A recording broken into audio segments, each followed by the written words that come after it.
Doctor Luis Fernando Mejía, es con orgullo que lo recibimos a usted y a Fedesarrollo hoy en la Casa de Nariño, la casa de todos los colombianos. Nos sentimos orgullosos como colombianos de que un centro de pensamiento de nuestro país haya sido reconocido este año como el primer centro de pensamiento de América Latina y el Caribe. Es un logro de varias décadas, pero es el reconocimiento también a la contribución permanente, independiente y propositiva en la formulación de políticas públicas. Sea esta la ocasión para saludar al doctor Rodrigo Botero, para saludar también al doctor Roberto Junguito Bonet, para recordar a personas como Guillermo Perry, a Roberto Steiner, también recordarlo, quien ahora es miembro de la Junta del Banco de la República, recordar también a figuras de la investigación que ha tenido el Centro de Pensamiento Fedesarrollo, el doctor Mauricio Santamaría, por supuesto a usted, doctor Luis Fernando, que nos une, que entramos a trabajar el mismo día al Banco Interamericano de Desarrollo, saludar a tantos exministros, exviceministros que han dejado huella. Hoy también recordamos la memoria del doctor Guillermo Perry y hoy también sea la ocasión para recordar todos los estudios y propuestas que han salido de Fedesarrollo contribuyendo al país. Pero yo quiero también hacer una mención muy especial al ministro de Hacienda, Alberto Carrasquilla, quien también ha sido investigador y una figura de este centro de pensamiento, y al ministro Jonathan Malagón, que también durante varios años estuvo al frente de la Dirección de Asuntos Macroeconómicos. Esa enumeración, esa lista de grandes nombres y de grandes figuras, pues es inagotable. Yo podría quedarme todo el día mencionando exdirectores, exsubdirectores, hablar sobre muchos de los investigadores, pero mi mayor reconocimiento es a que Fedesarrollo no solamente ha formulado aspectos trascendentales en las políticas públicas, sino que ha sido a su vez un semillero de servidores públicos que todos los días reconocemos han contribuido a que nuestro país tenga una destacada tecnocracia en América Latina y el Caribe. Yo quisiera también hacer muchas reflexiones frente a su intervención, doctor Luis Fernando, porque en la lectura de lo que es Colombia y lo que ha sido Colombia a lo largo de estos 50 años, pues hay muchas cosas para reflexionar, porque en 50 años todos esos indicadores que usted mostraba, tan dicientes, de ser un país que no renegoció su deuda, de ser uno de los países con menos recesiones en todo el ámbito regional, de ser un país que no ha sufrido episodios traumáticos inflacionarios que, como usted lo dice, superan el 50%, y que además ha tenido un tejido empresarial con un crecimiento relativamente sostenido. También hay que decir que en estos 50 años se ha logrado eso, enfrentando muchas más adversidades que de pronto no estaban enumeradas allí. Y particularmente me refiero a las adversidades de la lucha frontal contra el narcotráfico, los aspectos de la lucha frontal contra el terrorismo, enfrentar desastres naturales de gran envergadura, enfrentar choques externos fuertes, bien sea en materias primas o bien sea también por los mercados financieros internacionales, haber tenido que trasegar en medio de crisis sistémicas como las del 2009 o la de 1999, haber perdido un mercado tan importante como el de Venezuela, producto de la dictadura en ese país que nos arrebató un mercado de cerca de 7.000 millones de dólares. Entonces, cuando vemos ese desempeño se hace aún más notorio cuando vemos que ha ocurrido en medio de adversidades que para muchos otros países hubiera significado un descalabro. Y quizás esa sea la razón por la cual esa lectura de los 50 años de Fedesarrollo, de la economía colombiana, yo diría que hay que insistir en esa palabra, que es mi palabra favorita, que es resiliencia. Nuestro país ha tenido una economía resiliente porque ha sabido navegar en medio de las adversidades y convertirlas en oportunidades. Y como usted bien lo dice, en esta lectura de los 50 años también hay retos, y retos grandes. Ahora, yo normalmente no suelo hacer las comparaciones con Asia, porque las comparaciones con Asia siempre traen distorsiones. Lo nuestro es ante todo una democracia, con imperfecciones, sí, pero es una democracia. Y las cifras agregadas de Asia, usted sabe que están prácticamente ancladas en las últimas 2 o 3 décadas de la que es hoy una economía dominante o uno de los motores económicos globales, donde además muchas de las reglas de mercado, muchas de las reglas jurídicas en las que se mueven los países en democracia en América Latina no son comparables. Pero sí es importante poner los datos sobre la mesa. Y yo creo que al ver los datos sobre la mesa, nosotros tenemos que reconocer que los mayores retos que tiene nuestro país, en mi humilde opinión, tienen que ver con 3 o 4 factores. Uno, tiene que ver con la continua adaptación normativa de las reglas fiscales y tributarias que terminan generando factores de incertidumbre. Prácticamente desde 1990 hasta nuestros días hemos vivido casi que una reforma fiscal cada 2 años. Y eso no necesariamente es bueno. Es más, yo creo que genera siempre constantes fricciones y obviamente termina generando hasta algún punto incertidumbres de inversión de largo plazo. Y es bueno también además señalar que la gran mayoría de las reformas tributarias que se han visto en las últimas décadas han tenido siempre un espíritu, y es que cada vez que aumenta el apetito pantagruélico de gasto público, la cuenta se le ha transferido al sector privado, a la micro, a la pequeña, a la mediana y a la gran empresa, y no hemos logrado tener un sistema que sea mucho más balanceado. Esa fue la razón por la cual cuando aspiré a la presidencia hablé de cambiar esos sesgos históricos y ahora haré referencia a ello. Pero ahí tenemos un reto. El segundo reto, usted lo decía bien, es la informalidad. Usted hablaba de las fallas en materia de productividad, pero vinculemos esa situación de la productividad a la informalidad. Y ahí es donde creo que también tenemos o hemos tenido grandes tropiezos. Porque, por ejemplo, todas las reformas que propuso y que contribuyó FEDesarrollo en los años 90 en materia del sector de la salud y su sostenibilidad futura estaban soportadas sobre el crecimiento de la tasa de formalización hasta tal punto que tuviéramos siempre más personas en el régimen contributivo que personas en el régimen subsidiado. Pero al no cambiar de manera drástica las figuras de formalización, lo que terminó incubándose fue un tema de fragilidad financiera del sistema, justamente porque teníamos más personas en el régimen subsidiado que en el régimen contributivo. Y esa misma informalidad se traduce en la informalidad empresarial, porque en un país que tiene espíritu emprendedor, la gran mayoría de los negocios, como lo ha certificado la propia FEDesarrollo en estudios que se han hecho con nuestro gobierno, en el primer año nos mostraba que más del 60% de los negocios en el país son informales, es decir, no tienen o registro mercantil o no tienen registro único tributario. Y eso también nos pone a nosotros un inmenso reto en materia de formulación de políticas públicas. Pero al mismo tiempo, esa informalidad incuba otro problema estructural, porque siempre se habla de reformas pensionales, pero la reforma pensional más importante a la que puede llegar un país es aumentar la cobertura, y esa cobertura empieza a crecer a partir de la formalización. Y por ende, lo que nosotros tenemos hoy, después de las grandes propuestas de reformas de los años 90, es que solamente 1 de cada 4 mayores de 65 años tiene algún tipo de protección o cobertura para la vejez.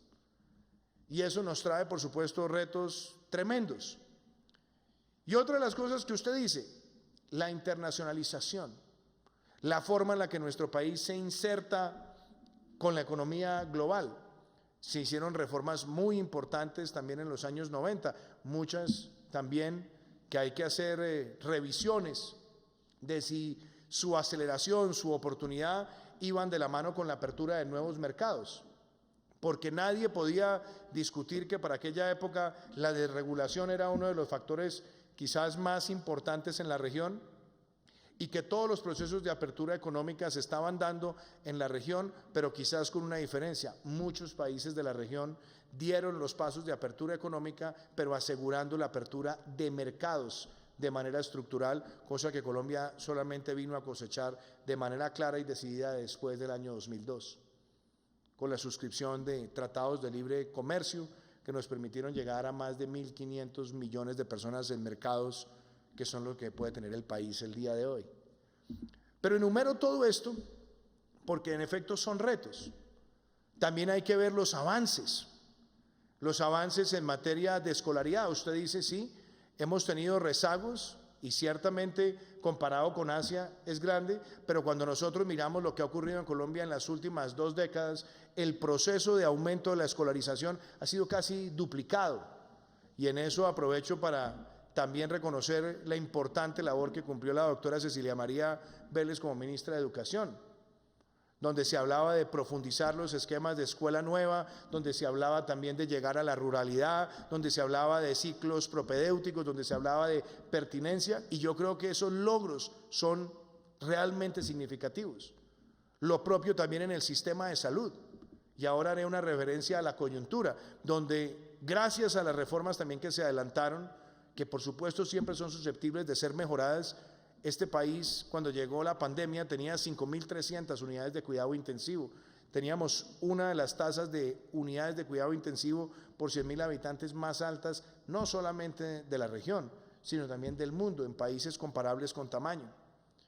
Y todo esto también nos lleva a otros aspectos, y es una economía colombiana que ha ido en sintonía con un país que se regionaliza más y que tiene un gran espíritu empresarial y que también tiene un sentido de diversificación. Yo creo que esas cosas hay que reconocerlas y hay que ponerlas sobre la mesa, y las pongo en el ámbito introductorio para comentar su presentación. Pero ahora déjeme, y yo también miro el hoy. Y antes de hablar de la pandemia, es también necesario hacer referencia a lo que nosotros hemos querido impulsar desde el Gobierno Nacional en estos 2 años. Encontramos una economía creciendo lánguidamente al 1.7%.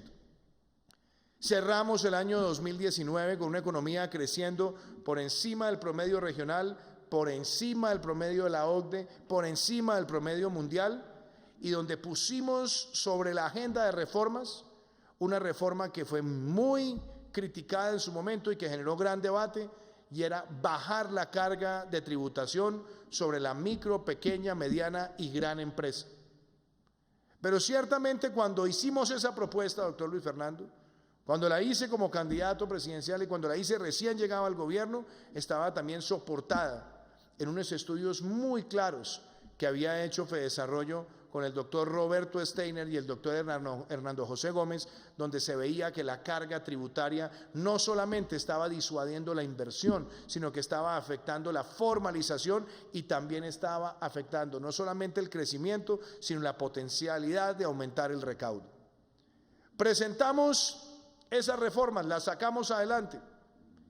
Y podemos decir que empezábamos el año 2020 ya con logros muy concretos. Cerramos el año 2019 con el primer superávit fiscal primario desde la existencia de la regla fiscal. Habíamos tenido la mayor reducción del déficit fiscal en un periodo de 18 meses desde que está vigente la regla fiscal.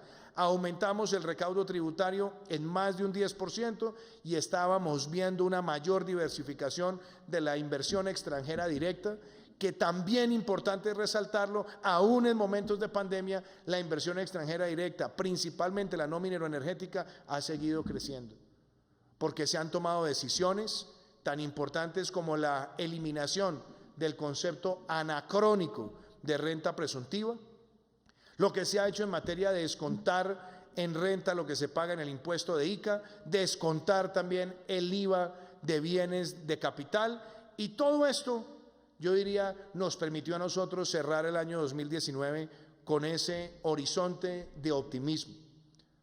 Pero no venía solo, venía también con la idea de impulsar sectores estratégicos. Cerramos el año 2019 con las mayores exportaciones agrícolas que ha tenido nuestro país. Y cuando miramos bienes y servicios y nosotros excluimos el sector minero-energético, también cerramos con un mayor crecimiento de las exportaciones. Con el mejor año que haya registrado Colombia en materia de turismo, con visitantes no residentes, y donde nosotros también logramos una de las mayores tasas de ocupación hotelera de los últimos 15 años. Donde veíamos, por ejemplo, que en el sector de vivienda, ministro Malagón, cerramos el año 2019 en un periodo de prácticamente 18 meses, habíamos entregado más subsidios de vivienda de lo que se había hecho en los 4 años anteriores, donde habíamos dado señales atadas también a temas como el FRECH. Y de la mano con reformas estructurales en materia de regalías, en materia de las TIC, también reformas estructurales relacionadas con la introducción de un piso mínimo social, con un plan de desarrollo que instrumentalizaba bastantes vehículos, incluyendo temas en los cuales Fedesarrollo también había participado analíticamente, como el pago a plazos justos. Y habíamos hecho un gran esfuerzo para poner sobre la marcha una agenda de política social que nos permitiera seguir desarrollando, y lo lograremos este año, la mayor expansión de la educación universitaria gratuita para jóvenes vulnerables y una mayor focalización de los subsidios como Familias en Acción, Jóvenes en Acción, que aumentan su cobertura con mayor focalización, y también programas que tienen que ver con adulto mayor, que no solamente aumentan la cobertura, sino que hoy logran cobertura universal para mayores de 70 años en condición de vulnerabilidad. Enumero todo esto para que sepamos que en medio de las dificultades llegamos al año 2020 con progresos. Logramos progresos también en la diversificación de la matriz energética, con 2 subastas muy importantes en materia de renovables no convencionales, poniendo en marcha la agenda concluir. Y claro, yo creo que el año 2020 tenía un mensaje poderoso cuando vimos el crecimiento en los meses de enero y febrero, que inclusive usted y yo lo comentamos telefónicamente. La senda de crecimiento parecía estar ya superando el 4%. Pero aparece un hecho inédito, un hecho para el cual nadie está preparado, un hecho que tomó de manera sorpresiva a las economías mundiales, porque nadie discutía en el mes de enero y febrero que estábamos ante un reto de salud pública. Pero lo que el mundo nunca advirtió fue que en muy pocas semanas el reto de salud pública se iba a convertir en un choque de demanda agregada. Por las mismas decisiones que tuvieron que tomar las economías más fuertes del mundo, se generó un choque en la demanda agregada, teniendo una caída estrepitosa que afectó los términos de intercambio, que afectó los mercados financieros, que generó incertidumbres y que se hizo aún más notoria cuando el virus empezó a llegar a las economías más desarrolladas de Europa y vimos que se exacerbaba la capacidad de respuesta del sistema de salud. Esas realidades entre enero y febrero, que empezamos nosotros a sentir a comienzos de marzo, pero que ya como país veníamos preparados con un esquema de 3 niveles: preparación y prevención, contención y mitigación.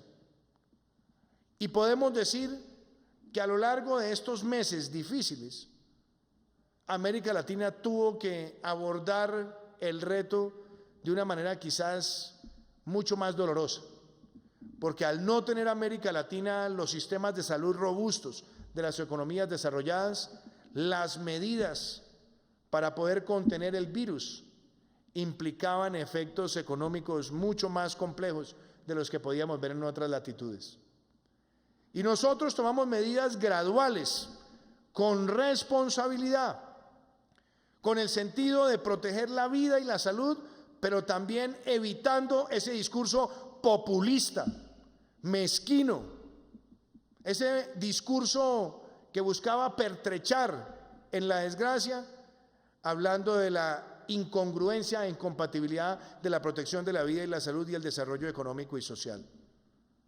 Y yo en eso también celebro que la voz de Fedesarrollo no se hizo esperar en el momento, porque es que si no hay salud, nosotros no tenemos mejor desarrollo social, pero si no hay mejor desarrollo social, no tenemos una mejora continua del sector de la salud. Luego, dilema no había. Y yo no me dejé jamás tentar por esas ideas de ver el crecimiento de enero y febrero de manera muy optimista para no tomar las decisiones oportunas. Las tomamos a conciencia de los efectos que tendrían, pero lo hicimos para quitarle al virus velocidad exponencial, para que nosotros pudiéramos proteger el sistema de salud y para salvar tantas vidas y en paralelo ir fortaleciendo nuestra capacidad de respuesta. Así lo hicimos y quizás muchos países de América Latina también lo hicieron. Pero cuando nosotros vemos los escenarios que teníamos en el mes de marzo, que podíamos haber llegado a días con 1 millón de contagios y podíamos estar viendo los escenarios dantescos de miles y miles y miles de muertos. Las decisiones que se tomaron, sabemos, nos ayudaron a cambiar esa tendencia. 5 meses después, nosotros podemos decir hoy que el número de contagios por millón que tiene Colombia es inferior al que han tenido economías desarrolladas pertenecientes a la OCDE, con una mejor capacidad del sistema médico. El número de muertes por millón que tiene Colombia es inferior al del Reino Unido, al de Italia, al de Francia, al de Bélgica, al de España, al de Portugal, al de los Estados Unidos, pero también es inferior al de muchos países de América Latina con menor o con mayor población. Tenemos una tasa de letalidad del 3.2%, que es inferior a la de muchos países desarrollados de Europa, incluyendo Alemania. Y tenemos además la posibilidad de ver que en estos 5 meses se han duplicado las unidades de cuidado intensivo. En un tiempo récord, sabiendo la escasez que enfrentábamos en el mercado internacional. Se ha creado además la Reserva Estratégica Nacional para poder dispersar en el territorio casi 80 millones de piezas de equipos de protección personal. Y hemos podido también ver la capacidad de pruebas, sabiendo que no era falta de voluntad, sino también la escasez de conseguir reactivos, hisopos, máquinas de aceleración para las pruebas, y hoy nosotros desde el punto de vista agregado somos el país líder en pruebas PCR en América Latina y el Caribe. Cuando se hace la proporción por millón de habitantes nos supera Panamá con menos de 5 o 6 millones de habitantes y Chile que tiene menos de la mitad de la población colombiana. Todo esto es para mostrar el esfuerzo que en materia de salud pública se ha hecho, pero también acompañado de temas tan importantes como profundizar la telemedicina, donde pasamos de los miles a los millones de atenciones a partir de los servicios remotos y virtuales, donde hemos podido afianzar, pagar deudas viejas en el sistema de salud y dar pasos adicionales en el esquema de punto final. Eso en lo que tiene que ver con salud. Pero no nos hemos quedado quietos en la atención social. Y también hago referencia a algo que Fedesarrollo planteó durante muchos años, cómo poder mejorar la focalización y llegarle a personas que nunca habían recibido transferencias condicionadas. Yo recuerdo que siendo senador y usted director del DNP, yo le ofrecí que yo le servía de ponente para poder hacer una modernización del sistema de subsidios en el país. Y bueno, yo no le voy a reclamar, usted tomó una decisión que yo le dije que conmigo le salía más rápido y le salía gratis, porque lo hacíamos con la convicción de que era lo correcto. No se avanzó en ese proceso en ese momento. Pero en estos 5 meses, doctor Luis Fernando, en un tiempo récord, y gracias a la encuesta de hogares, y gracias al trabajo del DANE, y gracias al trabajo de inclusión financiera, se logró llegar a cerca de 3 millones de personas para que reciban esas transferencias y que las reciban sin nunca haber estado en un programa de subsidios. Casi que en 5 meses logramos desarrollar un programa con igual capacidad de focalización y de cobertura, similar al que nos tomó casi 20 años con Familias en Acción para llegar a 2.7 millones de familias. Y eso es algo que hay que reconocer en la política pública social.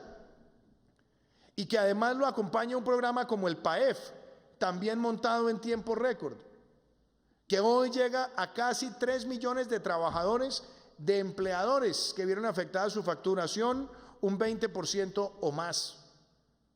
Y han sido medidas para mitigar, para enfrentar desde el punto de vista social y económico muchos de los efectos de esta pandemia, y que, quiero decirlo, no tienen precedente en América Latina.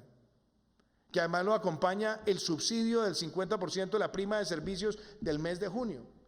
Medidas de protección en materia de servicios públicos, medidas de protección en lo que tiene que ver con diferir pagos tributarios, medidas que tienen que ver con facilitar el poder flexibilizar pagos de prestaciones sociales, y adicionalmente un esquema legal que acompaña estas medidas con más de 100 decretos producidos en un trabajo intersectorial enorme. Sabemos que el reto es grande, sí, porque muchas personas, por ejemplo, cuestionaban las decisiones del aislamiento preventivo obligatorio inicial, pero nunca nos quedamos estancados, porque entendíamos que el primer aislamiento debía tener cerca del 40% del PIB operando, y empezamos a darle aperturas graduales que, antes del anuncio que hicimos esta semana a partir del 1 de septiembre de pasar del aislamiento preventivo obligatorio a un aislamiento selectivo y a un distanciamiento individual responsable, nosotros llegamos casi al 90% de la oferta económica en funcionamiento en el país. Y por eso los números es muy bueno verlos y cotejarlos con otros países que no tomaron las mismas decisiones y que han tenido desempeños peores en materia de salud, porque esta pandemia siempre trae efectos negativos, pero nosotros logramos mantener unos indicadores en salud que nos muestran con mayor optimismo frente a otros países, pero ver además que tenemos una menor afectación económica a la de otros países que tomaron decisiones quizás mucho más aceleradas en términos de apertura de sectores, o que ni siquiera las tomaron.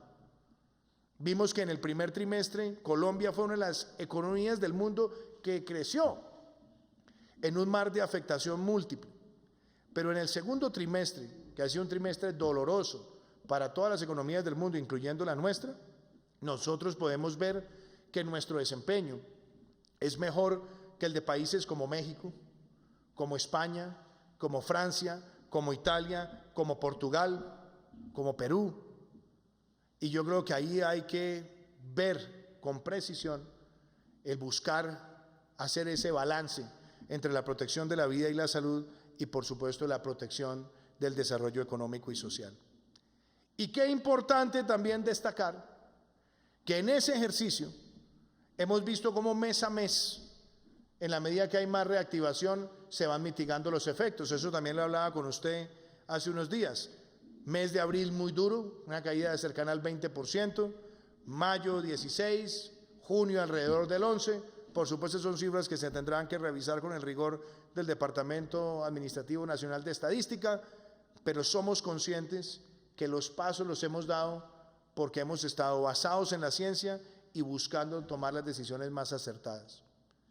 Y desde el punto de vista fiscal, que me parece importante además decirlo con Fedesarrollo, se ha generado una polémica. Muchos analistas dicen es que Colombia solamente ha gastado el 3% del PIB, solamente ha enfrentado estas vicisitudes con el 3% del PIB.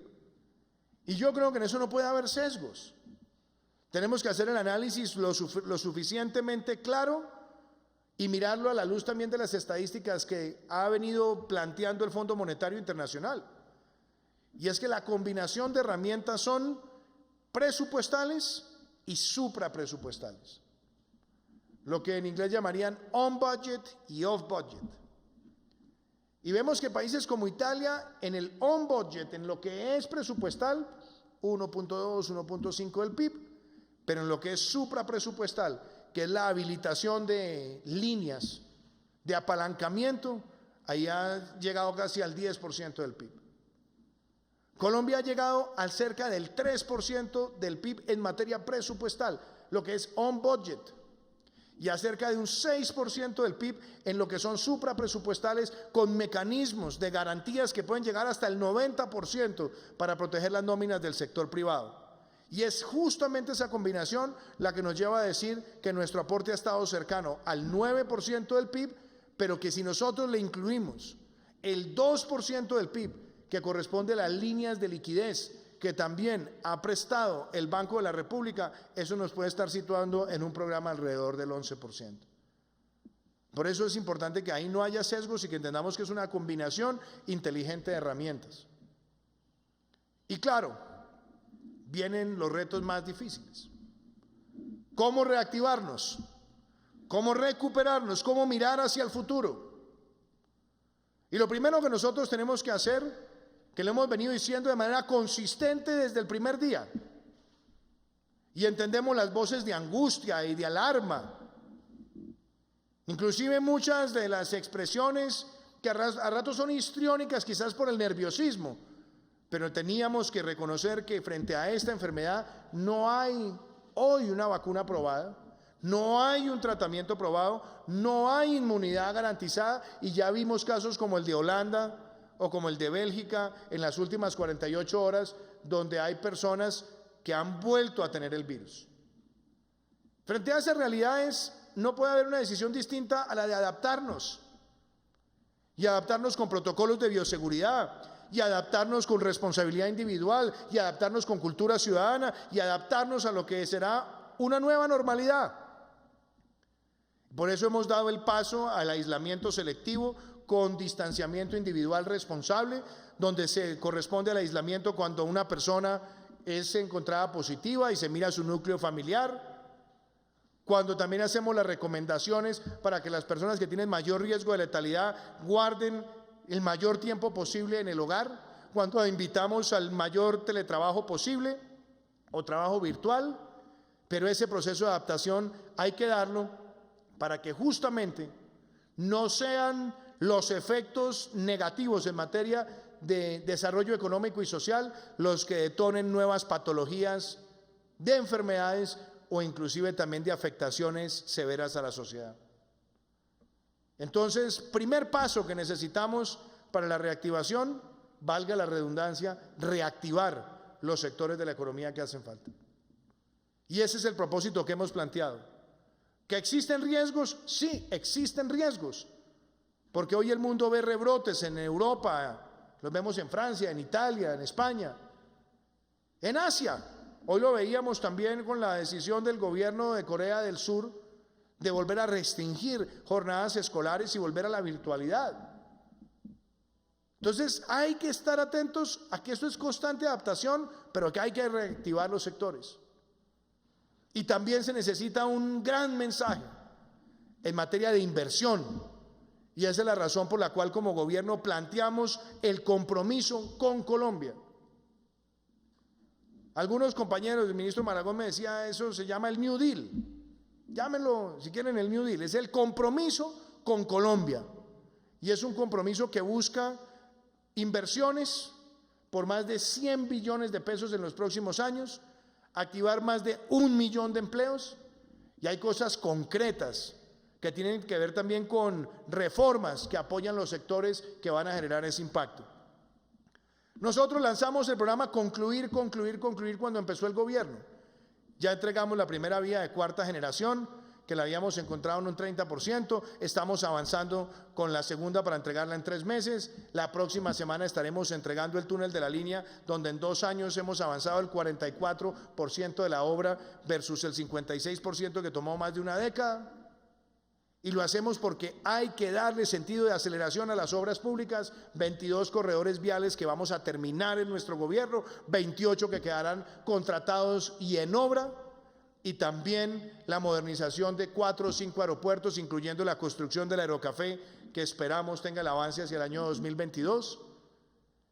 17 proyectos de transformación digital, formación de 100.000 programadores que se lanzó la semana pasada, y son apuestas donde impactamos en el empleo, donde también entran los incentivos para la adquisición de vivienda no bis, donde tenemos 100.000 subsidios, 40.000 para segunda vivienda, 60.000 para primera vivienda, y donde lo acompañan también la extensión con una certidumbre del esquema del FRECH. A eso hay que agregarle todo el dinamismo que esperamos recuperar en materia de transporte, pero también en materia de industria y comercio.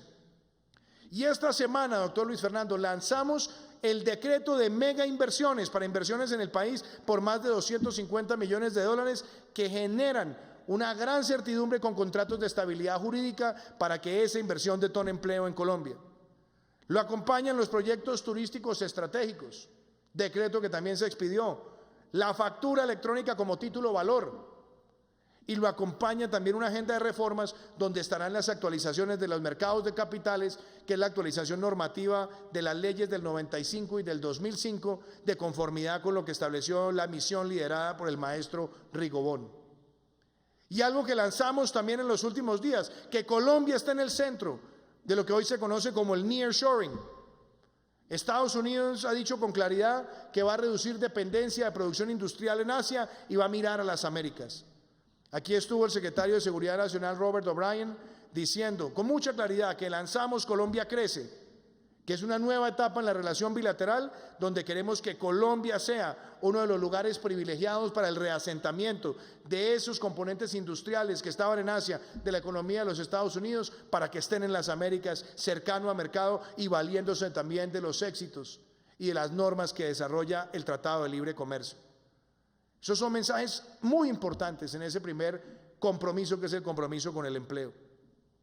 Pero lo acompaña también ese compromiso por las energías renovables, por un crecimiento más limpio, donde hay 25 proyectos. Óigame esto, 25 proyectos de energías renovables no convencionales. Ya hemos sextuplicado la capacidad que teníamos hace 3 años y ahora con estos 25 proyectos donde hay 9 líneas de transmisión, esperamos que el país pase de lo que teníamos en el 2018 de 60 megas a más de 2.500 megas de capacidad instalada para el año 2022. Avanzar con la siembra de los 180 millones de árboles, ya vamos por 36 millones, esperamos cerrar el año con 50 millones y esto va a significar también la apertura de esquemas silvopastoriles, donde tendremos esquemas de agroforestales y donde podremos profundizar en nuestro país los créditos de reducción y captura de CO2. Reformas que también vienen materializadas con lo que será el nuevo sistema de las CAR, donde esperamos más transparencia y mucha más claridad en su responsabilidad ambiental. Pero también están presentes proyectos como el Canal del Dique, que será el proyecto de adaptación y mitigación de cambio climático más importante de América Latina en las próximas 2 décadas.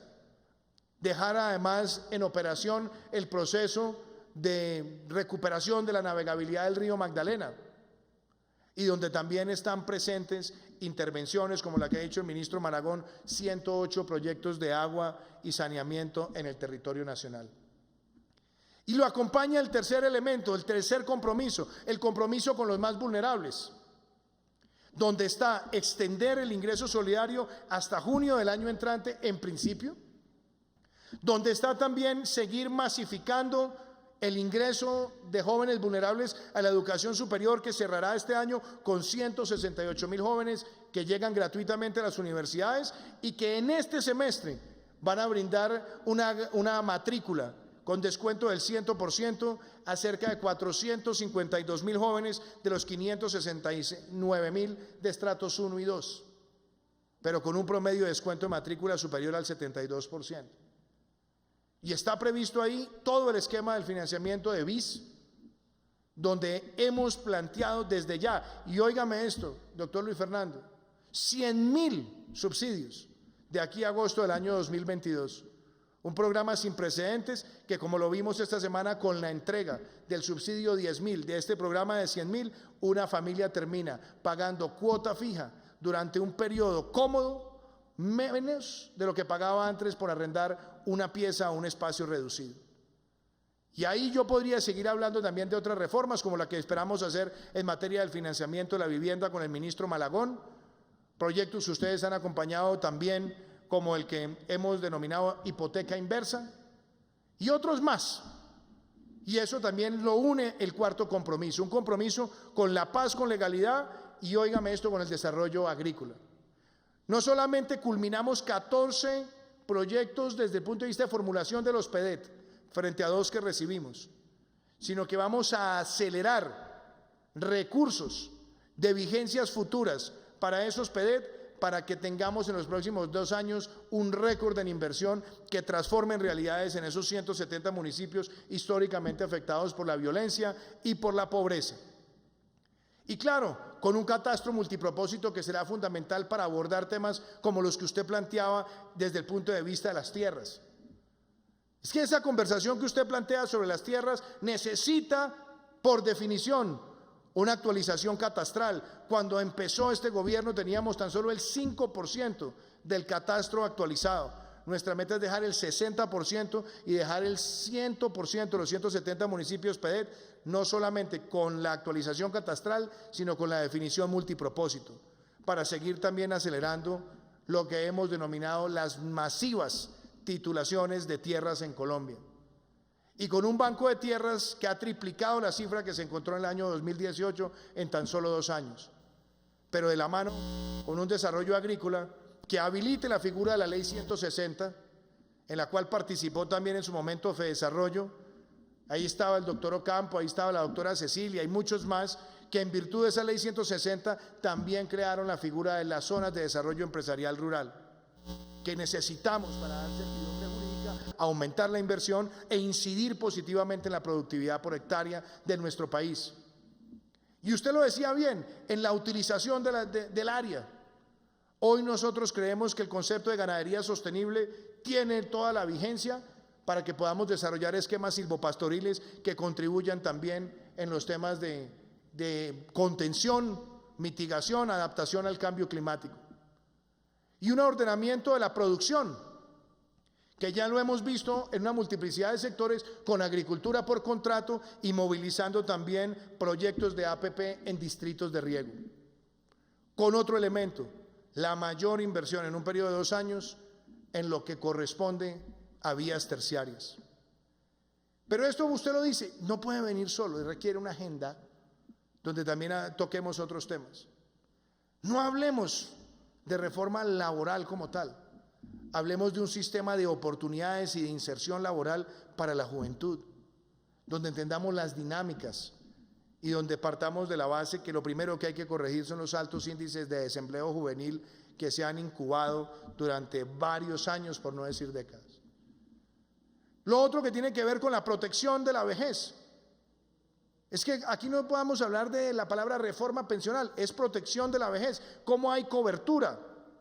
¿Cómo logramos que más personas tengan esa protección para la vejez, mucho más cuando vamos a triplicar el número de mayores de 65 años en las próximas 2 décadas y media? Y que si no lo hacemos, si no lo hacemos bien, lo que vamos a tener es un problema fiscal diferido en el tiempo. Y ahí queremos seguir contando también con el concurso, con el apoyo de ustedes como centro de pensamiento. Y lo que corresponde también, usted lo decía, los mercados de capital, la capitalización bursátil es baja, las ofertas públicas iniciales de Colombia son bajas y el número de empresas listadas son bajas comparadas con economías del mismo tamaño. Pero yo creo que la reforma que hemos aplicado en lo que corresponde a la normatividad emanada del Ejecutivo y a la que tendrá que darse desde el punto de vista legal, busca esa integración y lo quiero decir, asumiendo yo la presidencia pro tempore de la Alianza del Pacífico, profundizarlo en el marco del MILA, que es el Mercado Integrado Latinoamericano. Todas estas reflexiones, doctor Luis Fernando, las hago hoy agradeciendo estos 50 años de Fedesarrollo, porque en todas estas discusiones de reformas y de políticas públicas, ustedes han estado presentes. Han estado las voces de personas que merecen siempre un reconocimiento por su patriotismo y por su entrega.